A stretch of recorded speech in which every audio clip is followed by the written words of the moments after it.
The ritual की British अलौकिक लोक हॉरर फिल्म है। एक पब में 5 दोस्त फिल, डोम, हच, ल्यूक और रॉब छुट्टी मनाने की योजना पर चर्चा करते हैं। रॉब स्वीडन में घूमने का सुझाव देता है लेकिन उसे मना कर दिया जाता है। इसके बाद ल्यूक और रॉब शराब खरीदने के लिए निकलते हैं लेकिन एक डकैती में शामिल हो जाते हैं जो जल्द ही हिंसक हो जाती है। जब ल्यूक छिप जाता है तो लुटेरे रॉब को परेशान करते हैं और अंततः उसे मार देते हैं। 6 महीने बाद बाकी 4 लोग रॉब की याद में उत्तरी स्वीडन में कुंसलेडेन के साथ एक लंबी पैदल यात्रा शुरू करते हैं। डोम के घुटने में चोट लगने के बाद हच ने चिन्हित मार्ग का अनुसरण करने के बजाय जंगल से होकर जाने का सुझाव दिया। जंगल में प्रवेश करने पर समूह को एक खोखला और लटका हुआ एल्क और पेड़ों पर उकेरे गए रहस्यमयी प्रतीक मिलते हैं। रात में एक मूसलाधार बारिश उन्हें एक परित्यक्त केबिन में शरण लेने के लिए मजबूर करती है। उन्हें समान प्रतीकों वाले हार और टहनियों से बने एक कटे हुए मानव धड़ का पुतला मिलता है जिसके हाथों के लिए सींग होते हैं। रात के दौरान ल्यूक को डकैती के बारे में एक बुरा सपना आता है। अगली सुबह वे ल्यूक की छाती को छेद के घावों से खून बहता हुआ और नग्न फिल को पुतले के सामने प्रार्थना करते हुए पाते हैं। परेशान होकर समूह जंगल छोड़ने की कोशिश करता है।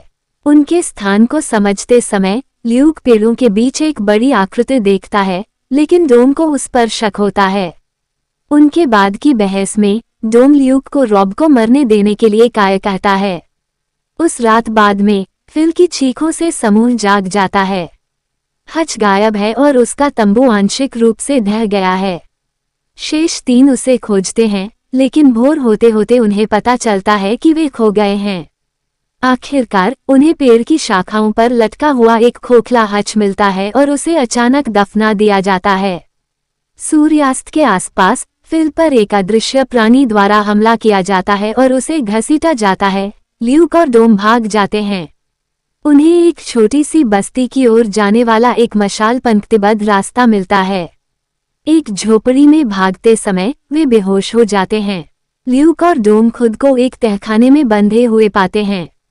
एक बुजुर्ग महिला ल्यूक के सीने के घावों का निरीक्षण करती है जिससे पता चलता है कि उसके सीने पर भी ऐसे ही निशान हैं।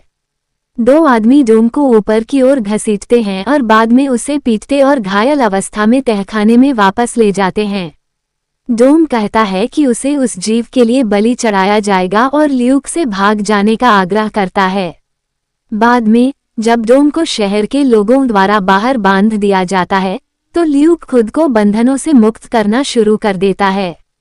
अनुष्ठान के दौरान डोम को अपनी पत्नी के जंगल से बाहर निकलने का भ्रम होता है लेकिन बाद में उसे एहसास होता है कि यह वही जीव है जो उसे उठाकर पास के पेड़ पर लटका देता है।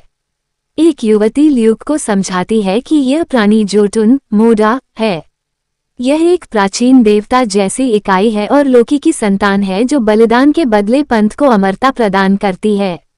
ल्यूक को या तो मोडा की पूजा करनी है या बलि चढ़ना है। उसके जाने के बाद ल्यूक खुद को मुक्त करता है और ऊपर की ओर बढ़ता है। मशाल से लैस ल्यूक को ममीकृत उपासकों का एक समूह मिलता है जो हिलना शुरू कर देते हैं और उन्हें आग लगा देते हैं जिससे केबिन जल जाता है और मोडा आकर्षित हो जाता है। ल्यूक को एक शिकार राइफल मिलती है और वह नीचे की ओर जाता है, एक पंथ के सदस्य को मारता है और एक कुल्हाड़ी लेता है। क्रोधित जोटुन युवती को मार देता है जबकि ल्यूक उस पर गोली चलाता है और भाग जाता है।